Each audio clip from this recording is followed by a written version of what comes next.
Bucket lists harbour lifelong desires that are often put on the back burner. I've ticked off a few of mine and still haven't seen a live All Black game. I have wanted to mountain bike the Heaphy Track ever since mountain biking was introduced in 2011. The All Blacks will have to wait because the first chance I get, I'm biking the Heaphy Track. A good level of fitness is essential to enjoy the South Island mountain bike tracks. I needed to put in the hard yards before thinking about tackling the new adventure. Napier and Hastings have 100 kilometres of awesome biking tracks suitable for the beginner and challenging enough for the experienced.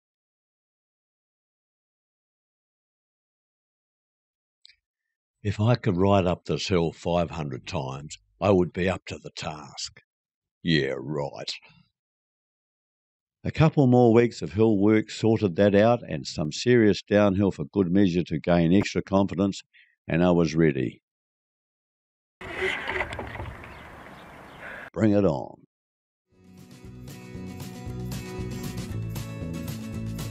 I always enjoy my visits to Wellington, but I do remind myself that being next to Cook Strait doesn't necessarily guarantee a perfect day. I think the holiday's starting to kick in now. I got a phone call from Ryan and it was just before the Naranga Gorge. He's got some lunch ready in Nelson and we'll take it from there. So that's a good start.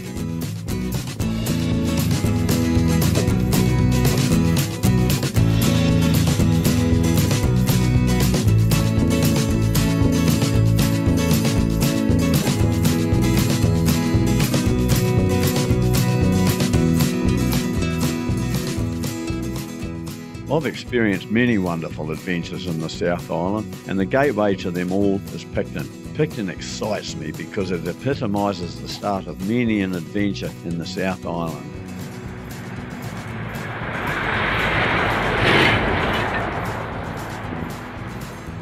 Gotta have a look at the Flores River. You don't see water that clear in the North Island, and that's at least 3 metres deep.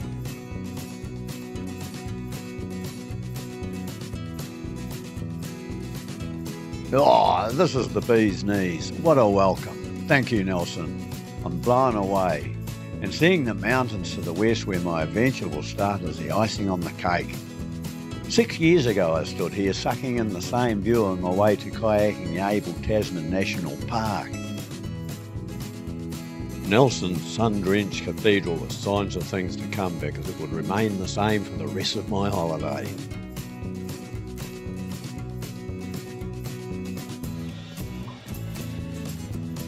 Driving around through the port towards Tahunanui Beach reminded me of the huge seas that pushed up the floorboards of the Boat Shed Cafe some 2 months later.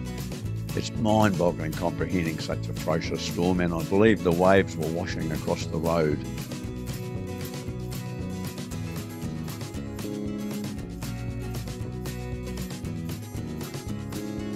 It's nice to enjoy the journey and the memories past and present that these views evoke. 12 years ago, my son Ryan and I spent many quality times together in and around Nelson on days immaculate as this. The Tahunanui area is a gorgeous place to be at the end of a hot summer's day, especially with one son. 12 years later, it's ironic that I was born in Nelson and live in Napier, and Ryan was born in Napier and now lives in Nelson. Right now, that's a good thing because it's a 5-hour drive from the other end of the Heaphy Track back to the start, so my only concern is a 3-hour bus trip back to Nelson. Meantime, Ryan and I get quality catch-up time together.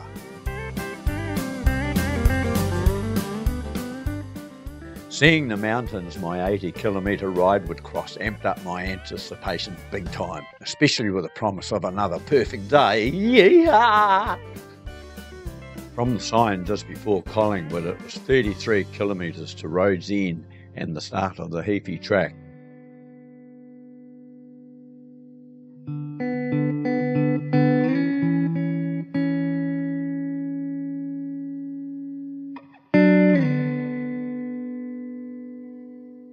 got my tripod, and there's only, because I haven't got a small camera at the moment, I've got my full 35mm one. That's the way I'm going to do it, on my hip. It's quickly detachable, easy to get at, and for me, I might not be able to do this again, so it's really important that I have photos. And the bike's all set up. This is the dry bag.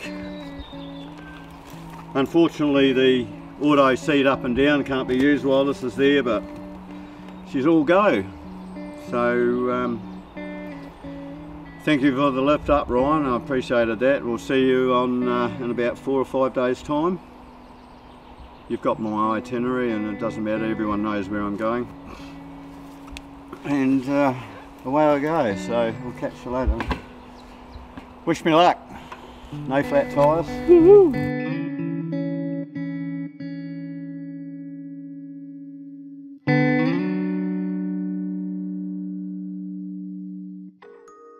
Settling into a rhythm of a constant 2-hour uphill was never tested while training. I soon realised I was carrying too much equipment as the relentless slog slowly climbed the 700 metres to our Hauriri shelter, where I met another 3 trampers heading the same way.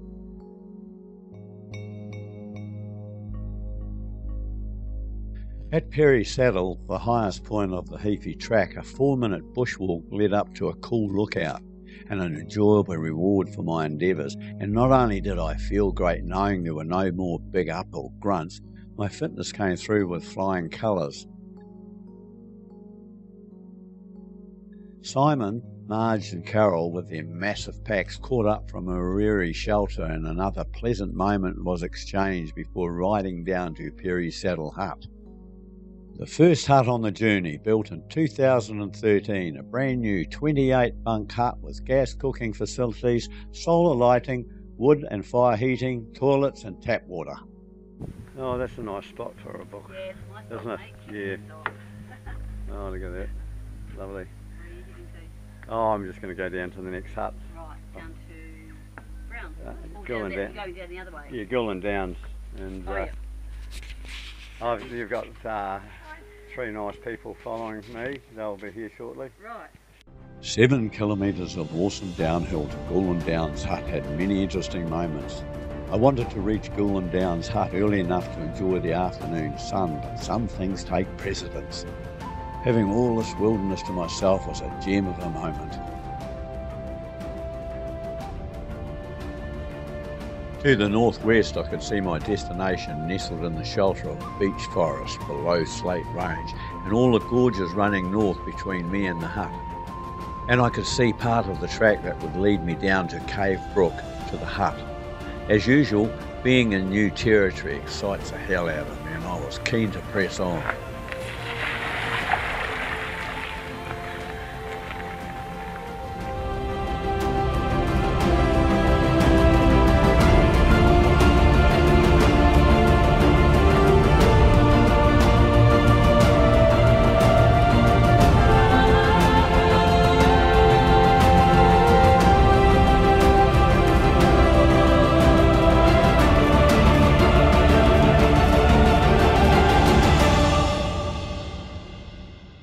At Gillen Downs Hut I was given a warm welcome by the local resident.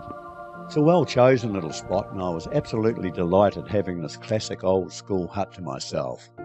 The charm of this 8-bunk hut, built in 1936 with its traditional open fireplace, is worth the $32 dock charge, even though there is no gas cooking facilities or lighting in the hut. The tranquility and feel of peace as the sun turned to gold is my favourite time of the day, and I couldn't help reflecting on the wonder of nature and the gifts it has given me. So ended my first day and an easy 24 kilometres with 54 to go.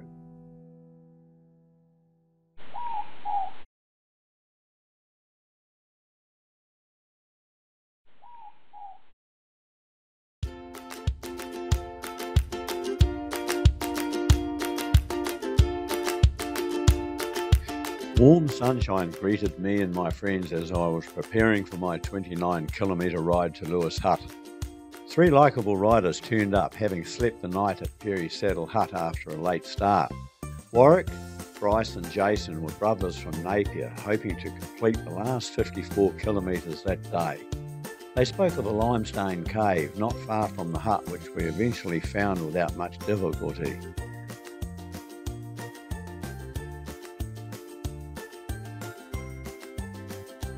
They had super efficient, well thought out gear carrying systems tailor-made for their bikes, which I found most interesting. This was my first overnighter using a mountain bike, and the writing's on the wall. My own system needed more thought. A leisurely getaway around 9 AM across the tussocky Goulin Downs Plateau was a pleasant contrast, but unfortunately the sun took a sickie for the rest of the day. I found a good spot to take a last look back to the east where I had come from. Smack in the centre, 6 kilometres as the crow flies, or 8.5 kilometres by bike, I could see Perry Saddle.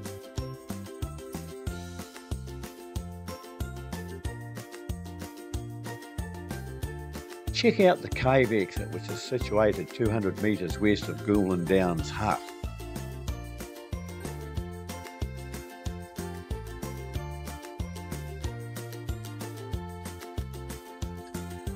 Built in 1982, the 16-berth hut was named after John Saxon, who surveyed the Heaphy Track in 1886.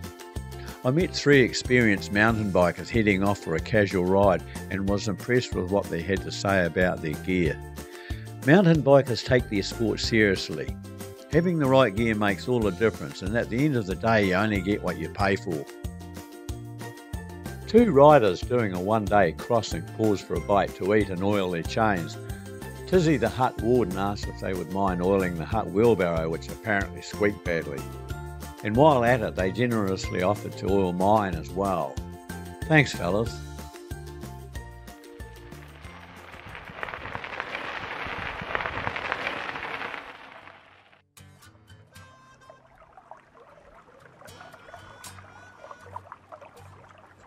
Let's face it, danger is exciting. The greater the risk, the bigger the thrill. Like hot and cold water, it's the extremes, be it lesser or greater, that find our thresholds. Endurance events and isolation are all challenges that give us the intensity of being in the moment. What I was doing had it all and feeds the soul.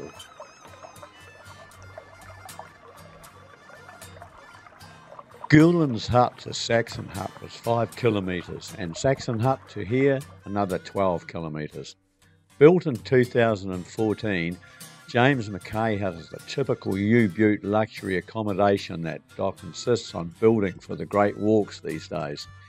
There are 28 bunks and 3 separate bunk rooms, double glazed windows, flushing toilets and a spectacular view of the Tasman Sea and the Heaphy River mouth. Dock rangers and hut wardens are choppered in and based here for their 10-day shifts ready to service the other huts.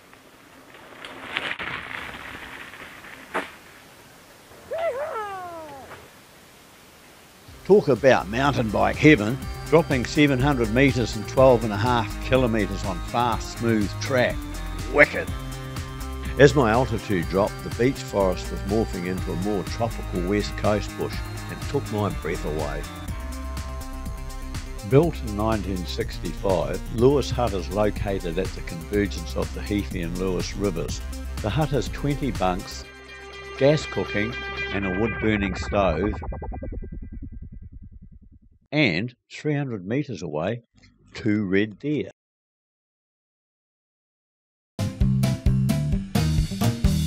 What a cool way to start a day. Built by the Department of Conservation and longer than a rugby field, this 140-metre swing bridge crossing the Heaphy River is the longest of its kind in New Zealand. I followed along the left bank to the river mouth through a forest of kahikatea, rumu and rata, and if I hadn't known where I was, I would have sworn I was in a different country. I stayed at Lewis Hut last night because November the 30th marks the last week mountain biking is allowed on the Heaphy Track for the year. Knowing this, many riders had come from the Karameri end of the track to do an overnighter at the Heaphy Hut. 2 hours ride in, and share the night with fun-loving, like-minded people in a stunning world-class ride out. Way to go. This morning, Oh, the next hut? up here, Yeah. the Lewis. Yeah, I guess so, look. Yeah. Yeah. Yep. What time did you leave? Only half an hour ago. Well, I take photos, so I've taken a quarter of an hour just taking photos, so it took me 3/4 of an hour, so it's only half an hour to ride down. Yeah. It's a beautiful track. Yeah, it is. Yeah, and then Morning, fellas. how are you? You good? And then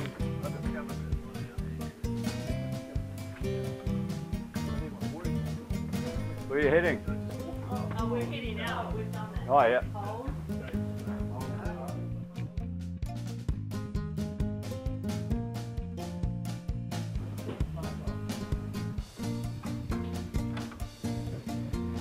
I had to have a quick look inside to see how frenetic the action was and what $500,000 builds. And then I couldn't get out fast enough.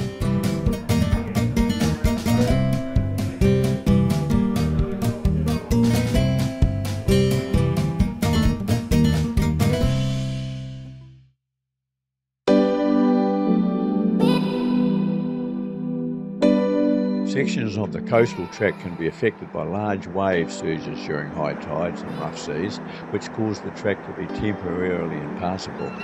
Allowing for tide times when planning is important. It would take a good sized wave to put some of those logs up near the track like that. Even though I'm an ardent tramper, carrying a complete kit on a mountain bike is a whole new ballpark for me. I've seen lots of good ideas on this trip, so I guess I could call it my shakedown ride. I thought I had crossed the T's and dotted the I's, but my gear carrying needs more evolution. Hopefully when I ride the old Ghost Road next week, it will be sorted out.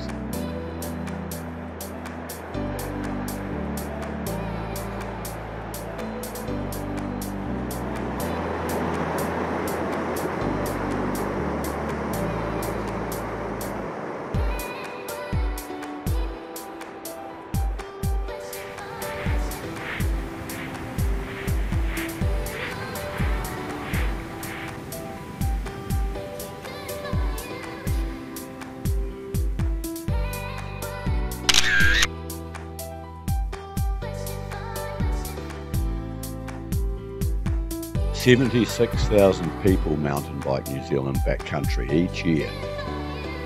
I'm not surprised because mountain biking and tramping go hand in hand.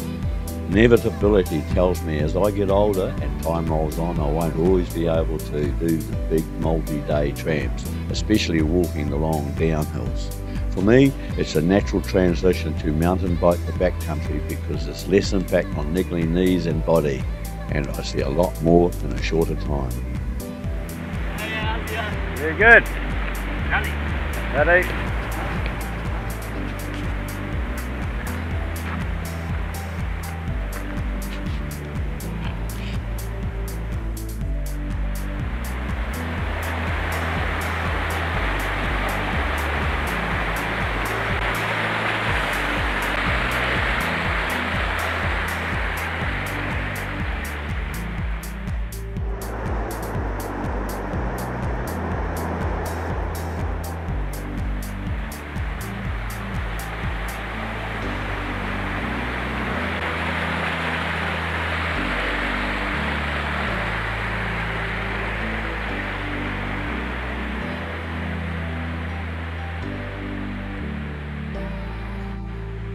With a memorable 2.5 days behind me, I was thinking for the fun and challenge of it, how long it would take me to do the ride without all the camera gear and overnight equipment.